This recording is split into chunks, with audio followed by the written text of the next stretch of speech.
Ephesians chapter 1, verse number 4 to 5.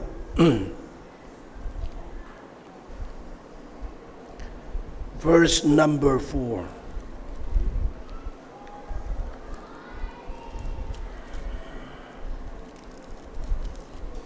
Okay, the Bible says in verse number 4, who gave himself for our sins, that he might deliver us from this present evil world, according to the will of God and our Father, to whom be glory forever and ever.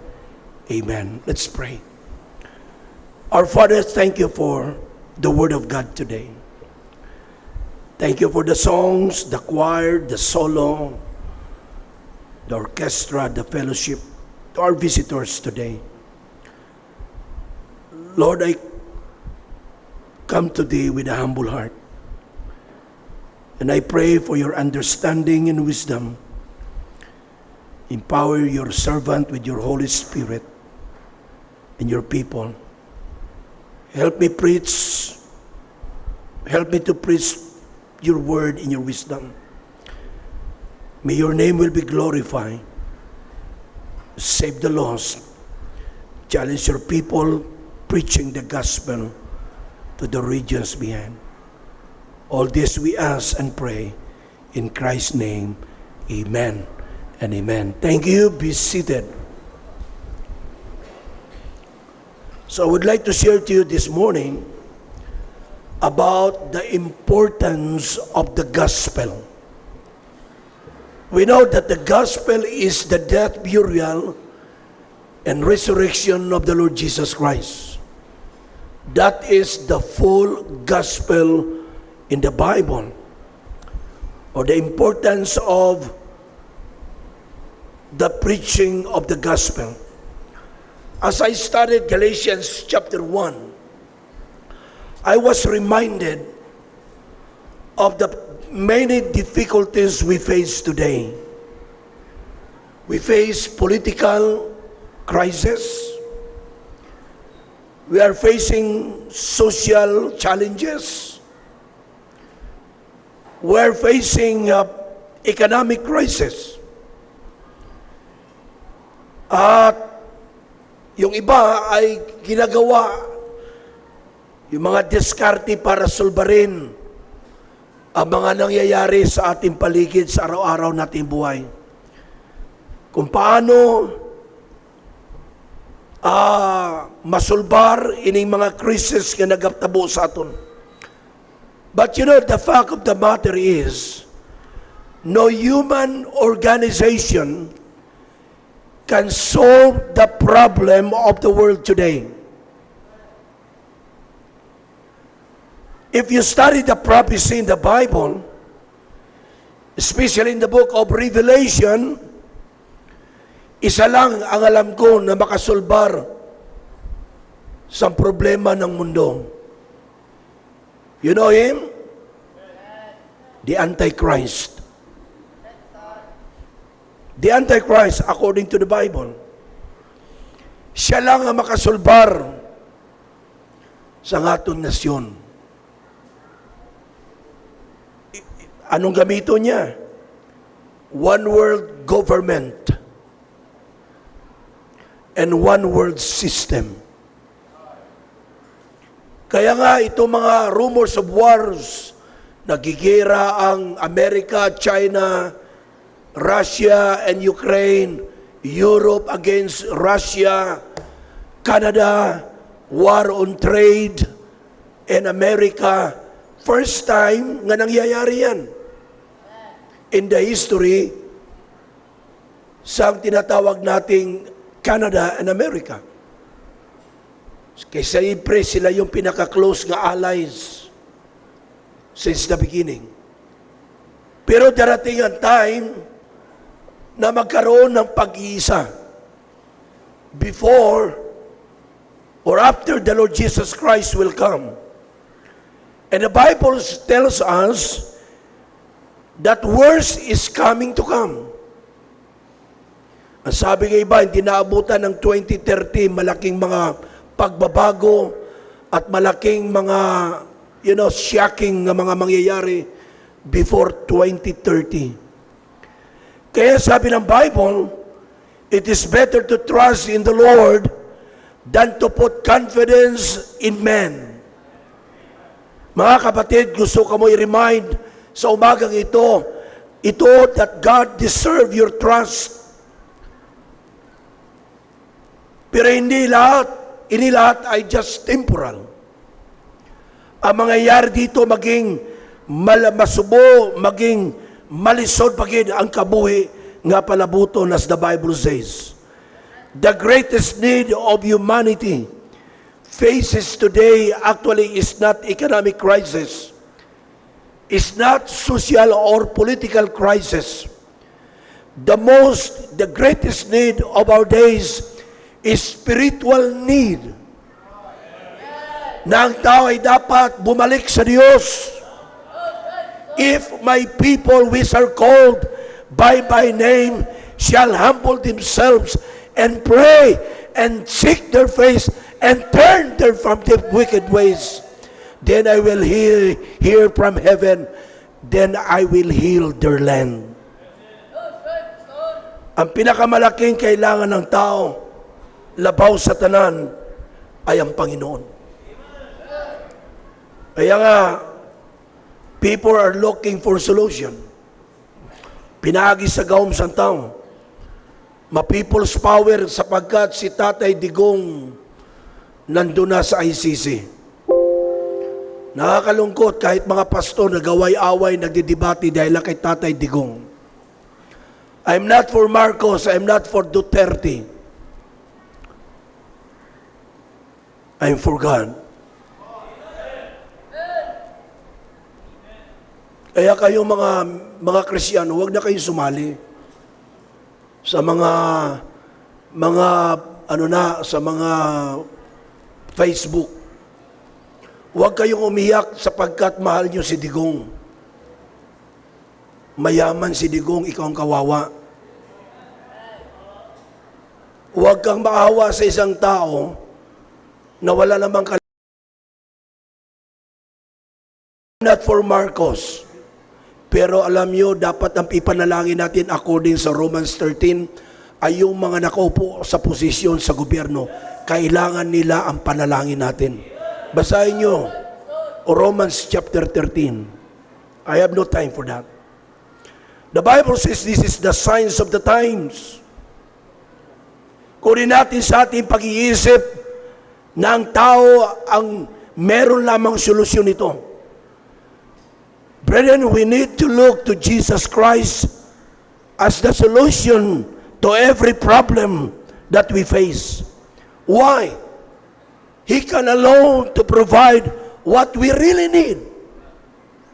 God alone, Jesus Christ, is the only hope of this nation.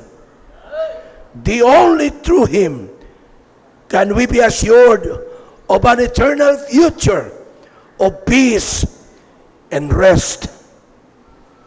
Kaya sabi dito ni Apostle Paul in verse number 3, and peace only could come through a right relationship with the Lord Jesus Christ. Siya lang. Now, the importance of the gospel. First of all, the sacrifice of Christ on the cross. The sacrifice of Christ on the cross. Ang sakripisyo ng ating Panginoon Kristo doon sa Kalbaryo. Ano sabi sa verse number 4? Who gave Himself for our sins. Ibinigay ng Panginoon ang kanyang sarili doon sa krus ng Kalbaryo para sa ating mga kasalanan. The giving of Christ is a sacrificial giving. You know, there is a big difference of donation and sacrifice. Hindi po dinonate ng Panginoon ang kanyang sarili sa cross. He gave it sacrificially. When you sacrifice, meaning Ginawa mo ang lahat beyond your ability. Ginawa mo ang mga bagay that is impossible. But you know what? It is impossible giman nga magsakripisyo ang isa ka tao na walang kasalanan sa makasalanan. Normal, pwede ka magsakripisyo sa tao nga matarong. Pero it is not normal nga magsakripisyo ka sa mga tao nga makasalanan na ikaw ay walang kasalanan.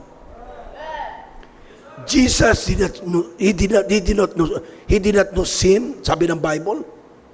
He knew not sin. Wala siyang alam sa kasalanan. Pero bakit siya namatay? Dahil sa ating kasalanan.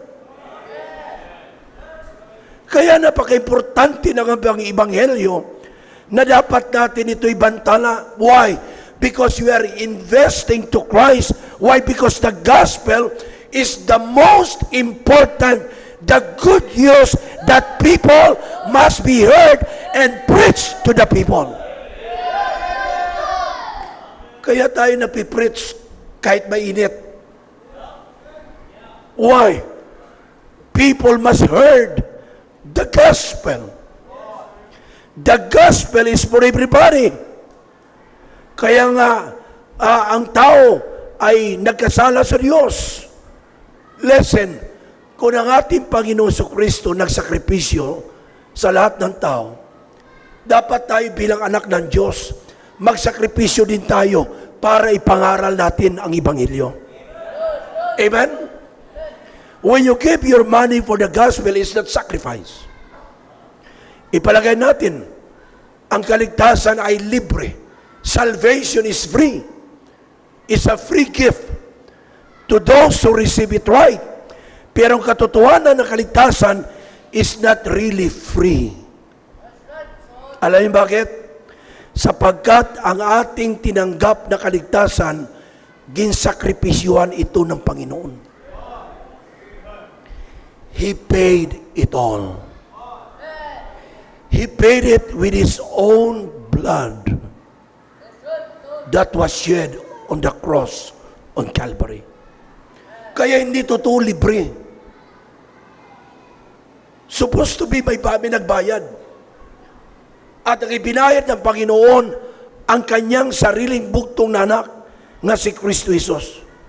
Kung si Kristo na sakripisyo para sa ating mga kasalanan, ang Ebanghelyo dapat mapakinggan ng lahat ng tao. Dapat tayo magsakripisyo sa pagpahayag ng salita ng Diyos. Pribiliyo po natin ito, mga kapatid, na mapagkatiwalaan. Could you imagine?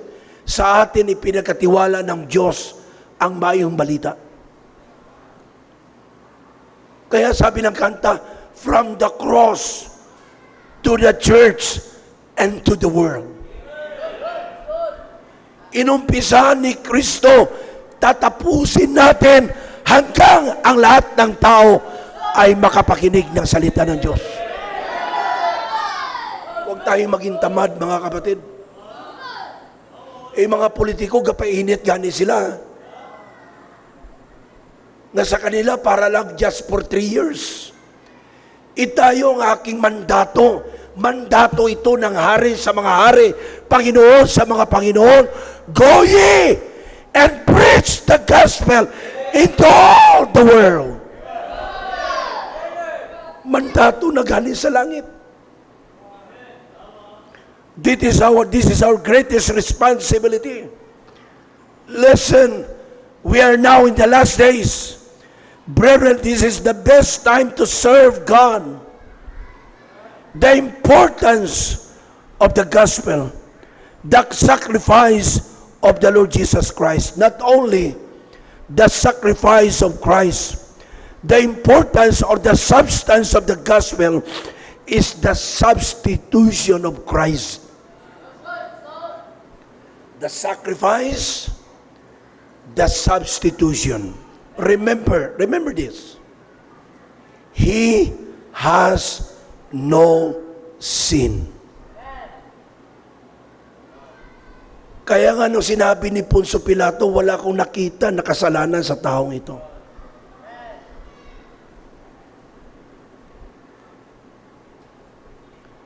Jesus is guilty of no sin of his own. Siya ang ginukman sa kasalanan.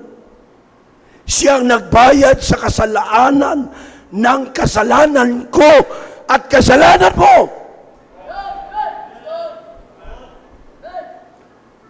In Romans chapter 5, or 1st, 2nd Corinthians chapter 5, verse 21. You look at your Bible. 1 Corinthians chapter 5, in verse number 21. Ano sabi ng Bible? Chapter 5, verse 21. For he hath made him to be sin for us, who knew what? No sin, that we might be made what? The righteousness of God in him. Can you imagine that? Siya na walang kasalanan, inaring may sala, para ikaw pakamatarunon sang aton Diyos na kay Kristo Jesus. Amo yung substance. Amo yung pinakaundan, pinakasangkap. He took your place just to have salvation. Siyang nagbulos, kaya hindi tayo niniwala ang kaligtasan, ang tao pupunta sa langit dahil sa reliyon. Walang reliyon nga namatay sa krus. Walang reliyon nga nagdanak ang dugo. Walang reliyon nga nagbayad ng ating kasalanan. It is the blood of Jesus Christ that cleanseth us from all of our sins. Kaya hindi tayo maliligtas sa sarili nating gawa sapagkat lahat tayo makasalanan. Walang 10 utos, walang pera nga makapagliligtas sa atin, mga kapatid, sa pamagitan lamang ni Kristo. Yan pong laman ng Ebanghelyo. Inako na ni Kristo ang ating kasalanan. Hindi siya dapat na mag-ako eh. Ngayon nililitis si Duterte. Inamin niya na sa Quadcom na siya ang may responsibilidad. Ulitin ko I'm not against drugs.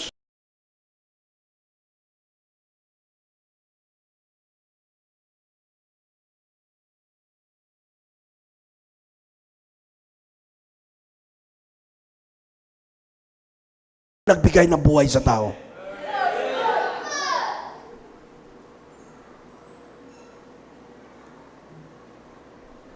So marami kasing mga Pilipino, mga bubo because of emotion. Kung ang tatay mong pinatay,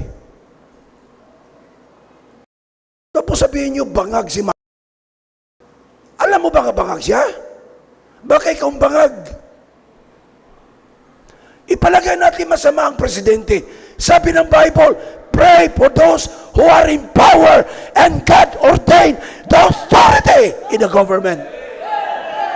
Mas masaul pa nga mga hari during the Old Testament. You know King Ahab? King Ahaz? Ibang bihira yun. Ibang klase yun. Pero bakit? Nirerespeto ng Diyos. Sapagkat ang Diyos ang naglagay sa kanila.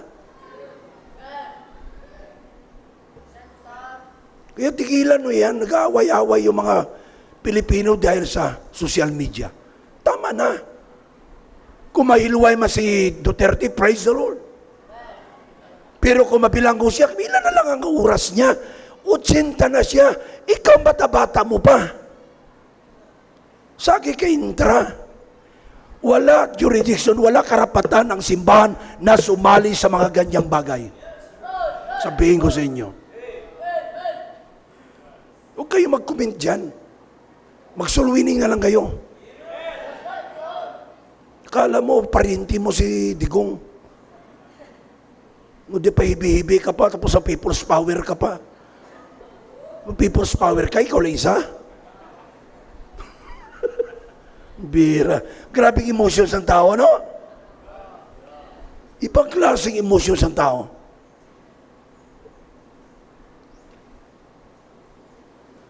Grabe. Pilipino gimana?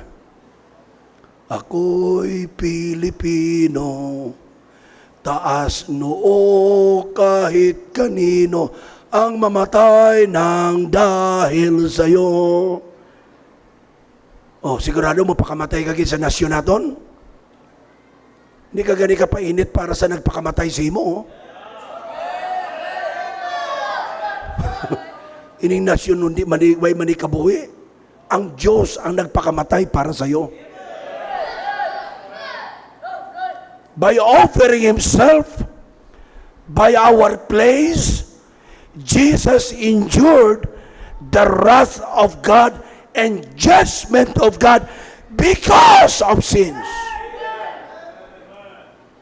Kalahin mo yan, siya lahat ang nagpasakit. Siya lahat ang ginjudge. Ang kaakig sa Diyos nga dapat pupunta sa mga tao, pumunta sa Kanya, tinanggap niya. Kalahin mo yan. Pagkatapos ikaw, pataway ka lang. Ano sabi ko sa Sunday School gina? Pagway ka gasolwining, hindi ka luwas. You remember when Christ hung in the cross, the Father turned His back in Him. Andito yung anak ko, pinapako sa krus. Tinalikuran siya sa Ama. Bakit? Dahil hindi niya kayang tiisin, tingnan ang kanya. No. Tinalikuran niya para ma-fulfill ang prophecy na siya ang kanyang bugtong na anak na ipinanganak sa sabsaban. Siya ay bababa sa lupa, magkatawang tao, mapipako sa krus, mamatay. Sa 3 araw, siya mabuhay na magmuli. For our salvation. Yes, He cannot look to His only Son. Ikaw, tatay, kaya mo tubangon ang anak mo, ginapa ko sa krus?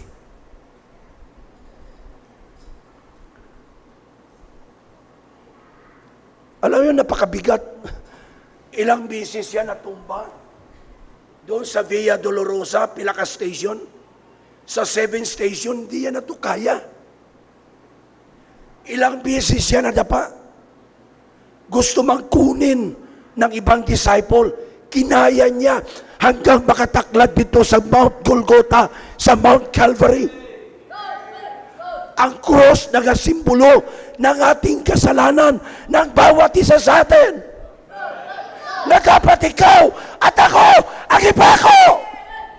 Siya na! Siya na.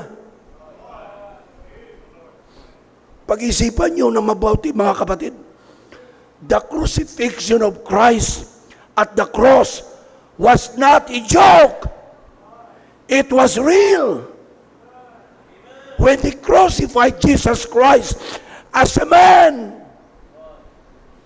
tao siya. Nung pinako sa krus, hindi siya Diyos. Kaya sabi niya, ginauhaw ako.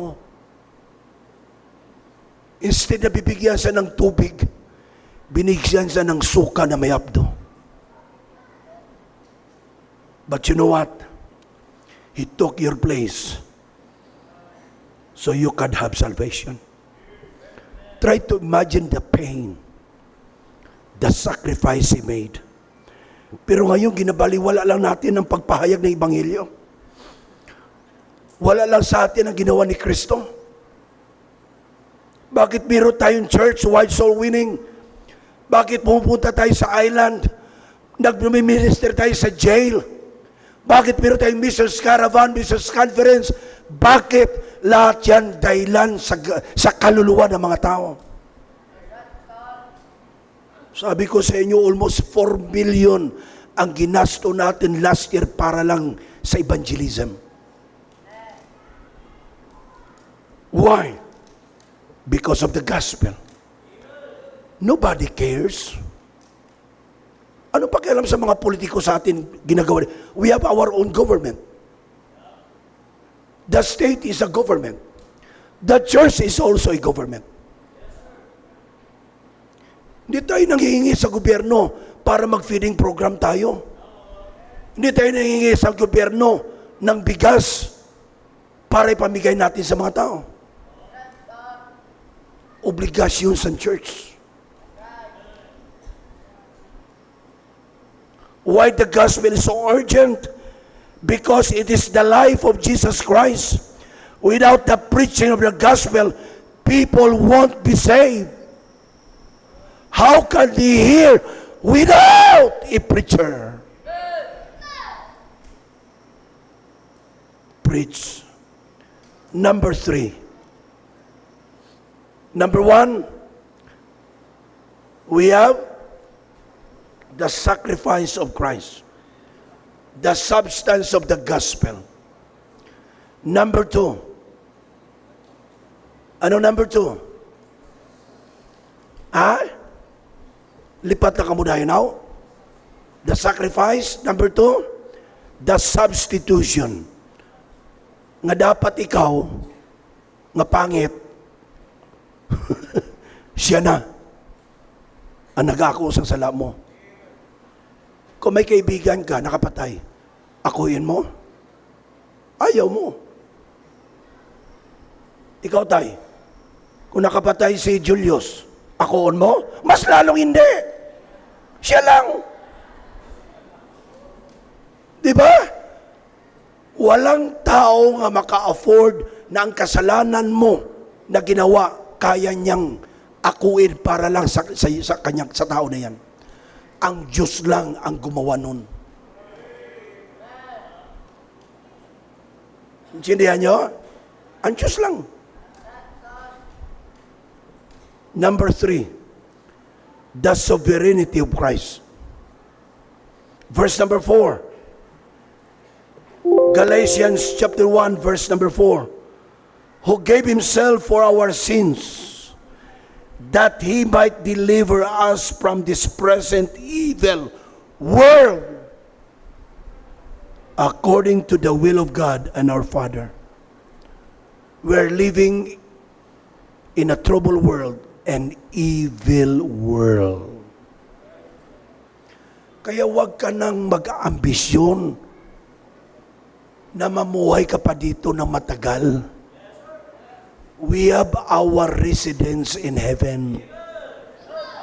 This world is not our home. We are just passing through. My treasures are laid up somewhere beyond the blue. Kahit na kubo ang aking tahanan dito sa lupa, may kasiyahan pagkat sa langit ay may naghihintay, kahariang Diyos walang lantay. Mali yata. Ako'y may bahay na hindi nasisira doon sa langit. Bira, no? You have a mansion in heaven. Ako walang bahay dito. Pero sa langit may bahay ako. Ibig sabihin, take note, the word, the will of God. This will of God speaks of the divine will of God. Ibig sabihin, wala siyang plan B. There is only one gospel. And that gospel, there's no other gospel but the gospel of the Lord Jesus Christ. Amen? He entrusted to the church the preaching of the gospel. That's why every member of Christ Bible Baptist Church go out and preach the gospel. Mga kapatid, itong gusto ng Diyos. Ito nagbibigay saya sa Diyos. Sa ating Sunday School, there is joy in the presence of God for over one sinner that repented. There is joy. So it's up to you. It's up to me. I'm praying that Roa City and the entire Capiz, provincial sa Capiz, makapakinig ng Ebanghelyo. Just like Apostle Paul in Romans chapter 10, please. Romans chapter 10, in verse number 1, brethren, my heart's desire and my prayer to God that Israel, palitan mo yung salitang Israel ng Capiz. Let's read. Ready? Go. Brethren, my heart's desire and prayer to God for Capiz is that they might be saved. Amen? That they might be saved. Ang ilakalag, maluwas. Ang ilakalag, makakilala sa Ginoo, kaya ang tao di makakilala sa Ginoo, mapaimpyerno. Pastor, wala akong time mag-preach, mag-upod, soul winning. Sa trabaho mo. Are you saved? Oh, ipakita mo, save ka. Kay kanami sa aton Sunday School. Pag hindi ka pa mag-guilty sa to, ambot lang. Gani mga Kristiyawe ka soul winning, from the Bible, hindi mga luwas. In order for you to grow, is to win souls and study the Word of God. Wala na ibang paraan para ikaw lumago. And the first step para ikaw lumago is winning souls for Jesus Christ. Why? That is the heart of God. O ngayon sabihin mo, Pastor, Sabado wala, may trabaho ko. Monday to Saturday, may kasama ka, araw-araw wala. Ikaw, Jordan, may mga nakakasama ka? Araw-araw? Meron? O, araw-araw kahit isa. Ikaw, Bradino, ganda ng shade mo. May nakakasalamuha ka nga tao? O, share the gospel. Ba dito, mga gwapa ka, mga gwapo. Pero sa tubangan sa Diyos, bambot na lang. Mga laway ka mo. You don't share the gospel. O sinanay gani yun. O mga senior citizens, si Mrs. Potter, tos dalom, di lagari kasaka niyo. But you know, every Saturday. And not only Saturday. O, ikaw, Carlos, may na ano ka? May masumalang ka, adlaw-adlaw si mo kabuhi. Yan na si Carlos. Si Carlo din. Ayan. Bira, tsura mo, may kakapagunting Manugunting magulang mo, guntingan mo siya. Karon na, pagunting ka to May mga upod ka ba, classmate ka man? Luwas ka? O share. Tanan nga luwas, nagasugid sa pulong sa Diyos. Witness them during free time. Hindi yung, Pastor, pinagalitan ako ng boss ko. Bakit? Sabi mo, preach Pastor, haling alas 8, alas 12, nagpipreach ako. Sige, luko-luko. Sabi mo, Pastor, dinalahig mo pa ko. Hindi, pag may free time. Amen? Pwede ka mo ka-invite sa inyong bisin yung mga upod sa trabaho. Mga friends. See? Mga kapatid, when was the last time you invite them? Again, God has no plan B. God put you there to be a witness. If you are a teacher, God put you there in the school to be a witness. You are an instrument. Kahit saan ka man nagtatrabaho, instrumento ka sa Diyos para sa Ebanghelyo. Amen? Ang iba dito sa inyo, experience yung kaayo sa Diyos. God give you a job, God bless your career, pero kapatid, no, hindi ka pa, wala ka pa trabaho, faithful ka. No, may trabaho ka na, nakalimutan mo na ang Ginoo. Kabay pa, hindi mo sina, amen? The more God blesses you, the more nga maging faithful ka pagin sa Ginoo. Amen? So nakita natin yung sovereignty of God. Christ, He has no plan A or plan B. Kita ya ang gamiton sa Diyos. Mga inigugmaway ka mo kabalo, nga ining plano God created for the purpose before the foundation of the world. Alam ng Diyos ang tao magkasala. That's why He provide from creation. Kung pag-aralan nyo, ang soul winning sa creation ay.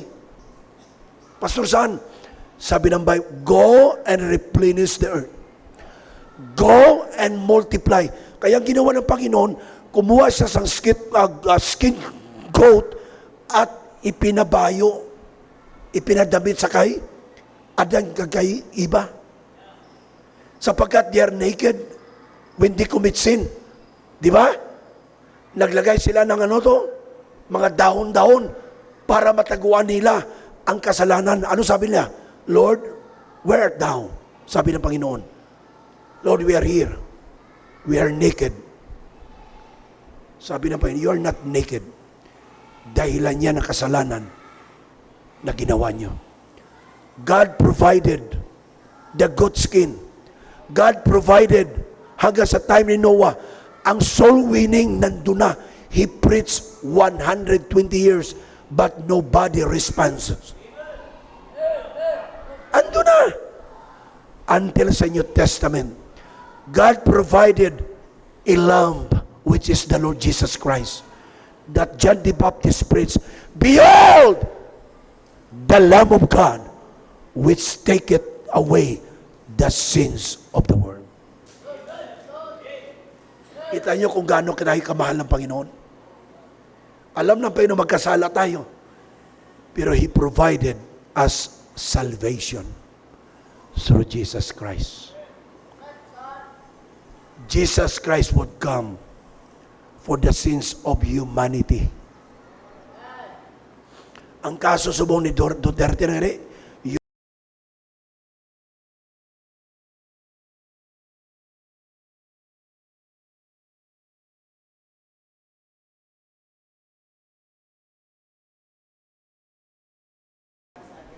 crimes against humanity. Imagine tapos ibibian mo, i-idol mo.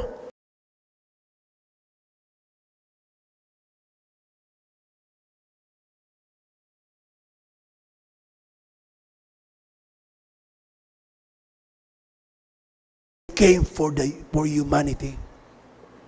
Si Kristo hindi pumapatay. Ang Ebanghelyo bumubuhay. Amen?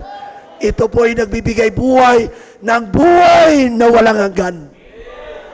Na kapag ang tao mamatay, bagamat siya ay mamamatay, muli siyang mabubuhay. Praise God. He come to seek and to save that which was lost. Jesus would come for the sins of humanity. Obligasyon na. Last 12 to 12. Okay, may 12 minutes ko. Last verse, John 12:27.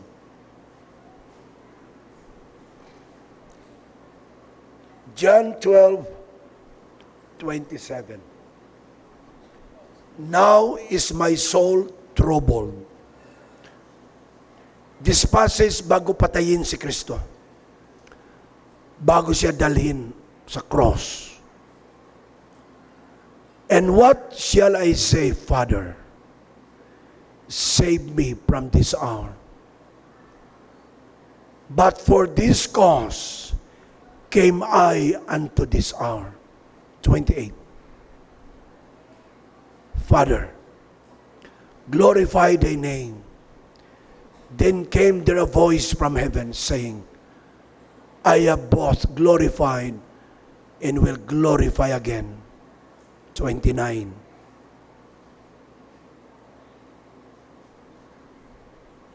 Okay na. Now, sabi niya, dumating ang oras, Ama, para ako'y mamatay. Para sa buong sanlibutan. This is the part of prayer in the Garden of Gethsemane. Na halos ang patak ng dugo, ng pawis niya, napakalaki.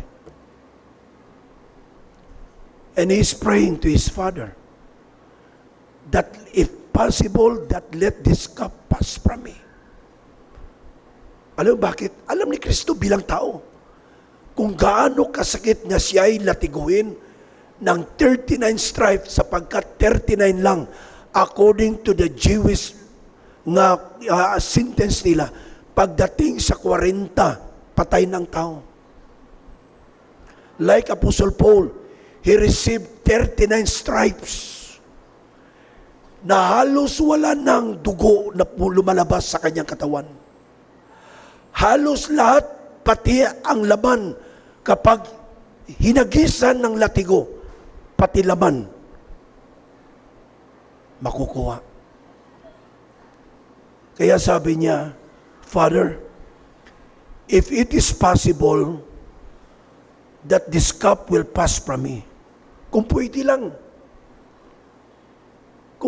Ama, nga malikawan ko, kay kabalo ko kung gaano kasakit.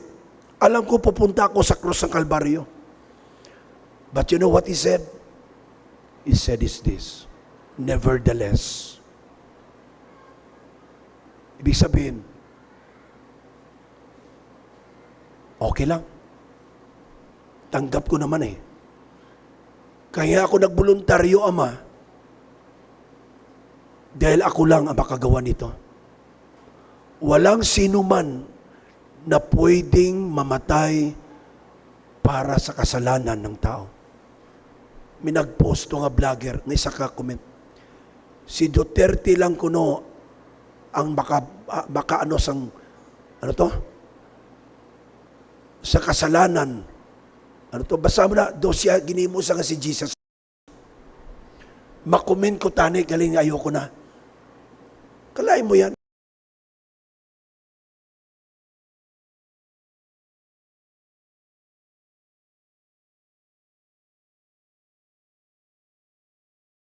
Huwag mong gamitin ang Diyos.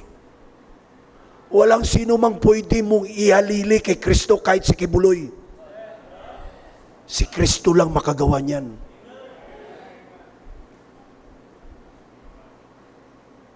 Sabi niya, nevertheless, not my will, but thy be done.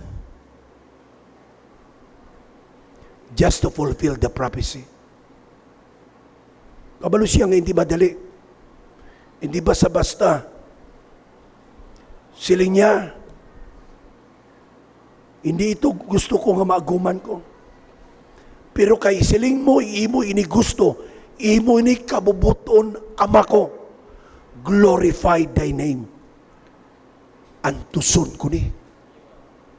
Sapagkat mahal ko siya. Mahal ko siya. Mahal ko siya. Mahal ko siya. Mahal ko siya. Mahal ko siya. Mahal ko siya. Mahal niya ni. Ikaw bilang Kristiyano, willing ka rin ba magpakamatay? Willing ka ba magsakripisyo? Willing ka ba magpakahuya? Magbatas? Alipos taon? Magpainit? Yaw-yawon sa tao? Hambalo nga demonyo? For the sake of the gospel? Kaya mo? Kung kaya mo, let's do it. With the grace of God. Sa among bisita, if you are not saved yet, huwag kang lumabas dito na hindi mo natanggap ang Panginoon. Sapagkat namatay siya para din sa iyo. Hindi lang sa akin, hindi lang sa kanila, kundi sa iyo rin. Kaya ka in-invite dito para makilala mo ang tagapagligtas na tunay. Hindi sa reliyon, hindi sa ninuman, hindi sa bautismo, hindi sa mabuting gawa. Jesus said, I am the way, the truth, and the life. No man cometh unto the Father but by me. Duko aton ulop yung mata. Sino man sa aton tunga, ay hindi mo pa lubos na kilala ang Panginoon. Kilalanin mo siya. Tanggapin mo siya sa puso mo bilang iyong tagapagligtas. Siya'y namatay para sa iyo. Ibinuo sa kanyang dugo. Ibinigay ang kanyang buhay para sa kaligtasan mo. Kailangan mo maligtas. Sa mga mananampalataya na, kung tinanggap yun ng Panginoon na sarili tagapagligtas, can you promise to God, Lord, thank you for saving my soul. Thank you